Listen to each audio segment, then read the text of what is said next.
Rolling action. Lebih baik, terima kasih atas waktu dan kesempatan yang diberikan kepada saya. Perkenalkan, nama lengkap saya Andreas Arvino Kuhokan dengan NIM 1321121021R dari Prodi S1 Gizi. Di sini saya akan menjelaskan sedikit materi terkait penyakit HIV. Jadi baik, pertama-tama kita mengetahui dulu apa itu pengertian HIV dan AIDS. HIV adalah virus yang menyerang sistem kekebalan tubuh yang dapat melemahkan kemampuan tubuh melawan infeksi dan penyakit. Sedangkan AIDS adalah kondisi di mana HIV sudah pada tahap infeksi akhir. Ketika seorang sudah mengalami AIDS, tubuh tidak lagi memiliki kemampuan untuk melewati infeksi yang ditimbulkan.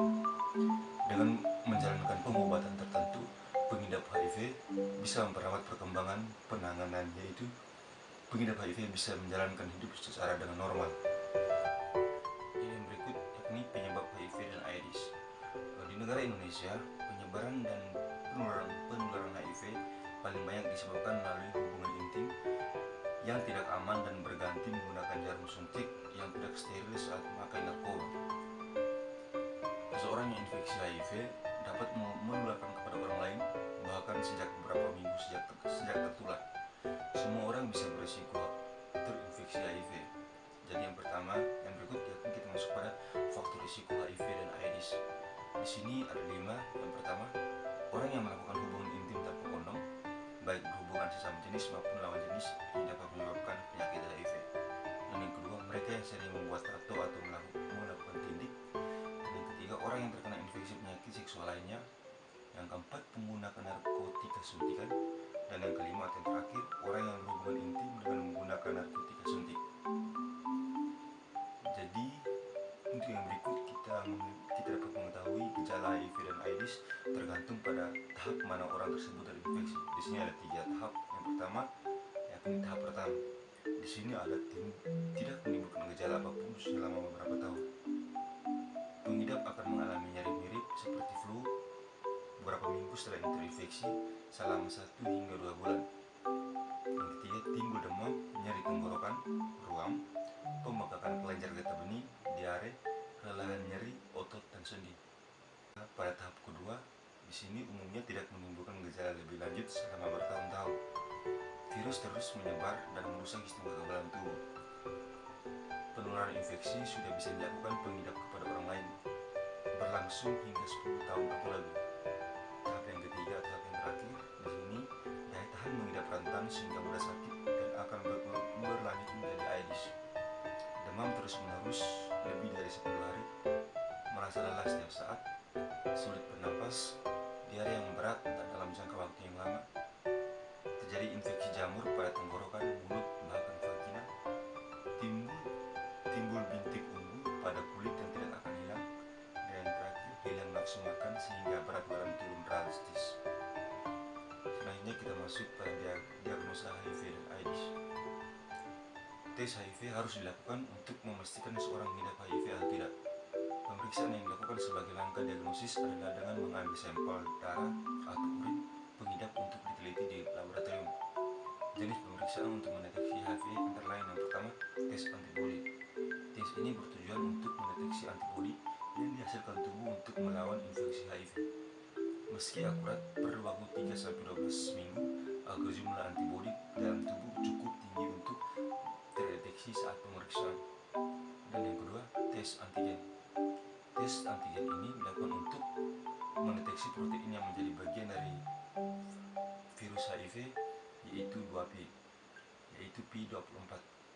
Tes antigen tersebut dapat kamu lakukan 2-6 minggu setelah pengidap yang dicurigai terinfeksi HIV.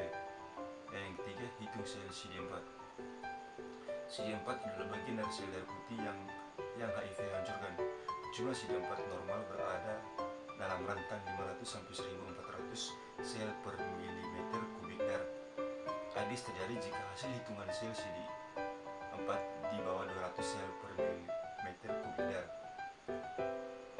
Yang keempat, pemeriksaan viral load atau HIV RNA bertujuan untuk menghitung RNA bagian dari virus HIV yang berfungsi mengendalikan diri. Jumlah RNA yang lebih dari 1000 kopi per mililiter darah menandakan infeksi HIV baru sejak terjadi atau tidak tertangani. Yang terakhir yakni tes resistensi atau kekebalan. Pemeriksaan ini akan kamu lakukan untuk menentukan obat anti-HIV jenis apa yang tepat bagi pengidap. Ini karena beberapa pengidap memiliki resistensi atau kekebalan terhadap obat tertentu. Yang berikut kita masuk pada pengobatan HIV dan AIDS. Meskipun sampai saat ini belum ada pengobatan HIV yang bisa menyembuhkan total, tetapi ada jenis obat yang dapat memperlambat perkembangan virus. Jenis obat ini disebut antiretroviral atau ARV. ARV bekerja dengan menghilangkan unsur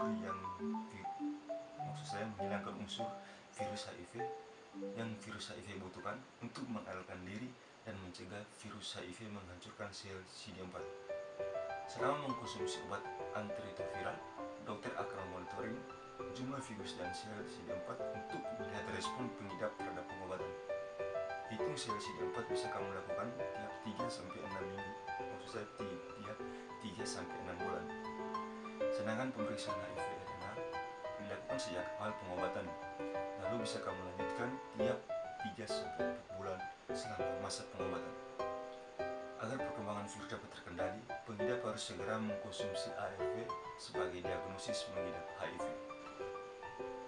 Risiko mengidap HIV untuk terserang AIDS akan semakin besar jika pengobatannya kamu tunda, karena virus akan semakin merusak sistem kekebalan tubuh. Selain itu, penting bagi pengidap untuk mengkonsumsi ARV sesuai petunjuk dokter. Konsumsi obat yang terlewati hanya akan membuat virus HIV berkembang lebih cepat dan memperburuk kondisi pengidap. Lalu kita masuk pada komplikasi HIV dan AIDS. Di sini komplikasinya ada beberapa. Yang pertama, pneumonia atau pneumonia atau PSP. Jadi infeksi jamur PCP dapat menyebabkan komplikasi pneumonia parah. Yang kedua, kandidiasis atau sariawan. Kandidiasis adalah komplikasi dari HIV yang dapat menyebabkan peradangan dan memicu pertumbuhan lapisan putih tebal di mulut, lidah, kerongkongan, atau vagina. Berikut tuberkulosis atau TB. TB adalah infeksi opportunistik umumnya yang terkait dengan HIV. Di seluruh dunia, TB adalah penyebab utama kematian di antara orang-orang dengan AIDS. Yang berikut, meningitis cryptococcus. Ini adalah kondisi peradangan pada selaput dan cairan yang mengelilingi otak dan sumsum tulang belakang atau meningitis. Yang terakhir atau limfoma. Limfoma adalah komplikasi kanker yang umumnya terjadi sebagai akibat dari HIV atau AIDS. Tanda awal paling umum dari kondisi limfoma adalah pembekakan kelenjar getah benih tanpa rasa sakit di leher, ketiak atau selangkangan. Di sini juga ada dapat menyebabkan penyakit ginjal, bahkan sampai dengan penyakit hati. Jadi kita masuk pada tahap pencegahan HIV dan AIDS. Ada beberapa upaya yang bisa kamu lakukan untuk mencegah penularan HIV dan AIDS, antara lain yang pertama, mengkonsumsi makanan yang sehat, mengatur pola hidup yang sehat, hindari pergaulan bebas, dan gunakan kondom yang baru setiap saat berhubungan intim. Hindari berhubungan intim dengan lebih dari satu pasangan. Bersikap jujur kepada pasangan jika mengidap positif HIV, agar pasangan juga menjalani tes HIV. Kamu bisa bicarakan dengan dokter jika mendapatkan hasil tes positif HIV saat hamil, mengenai penanganan selanjutnya dan perencanaan persalinan untuk mencegah penularan dari ibu ke janin. Bersunat untuk mengurangi risiko infeksi HIV. Jika menduga baru terinfeksi atau tertular virus HIV, seperti setelah melakukan hubungan intim dengan pengidap HIV, maka harus segera ke dokter tujuan agar mendapatkan pertolongan atau pengobatan. Jadi baik, sekian materi yang dijelaskan. Di sini kesimpulan dari materi saya yakni HIV atau AIDS menjadi masalah serius karena bukan hanya merupakan masalah kesehatan atau persoalan pembangunan, tetapi juga masalah ekonomi, sosial, dan lain-lain. Berdasarkan sifat dan efeknya, sangatlah unik karena AIDS mematikan kelompok yang paling produktif dan paling efektif secara produksi dalam masyarakat, yang kemudian berdampak pada mengurangi produktivitas kepada kapasitas dari masyarakat.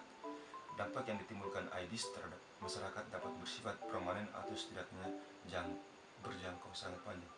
Sekian materi dari saya. Terima kasih.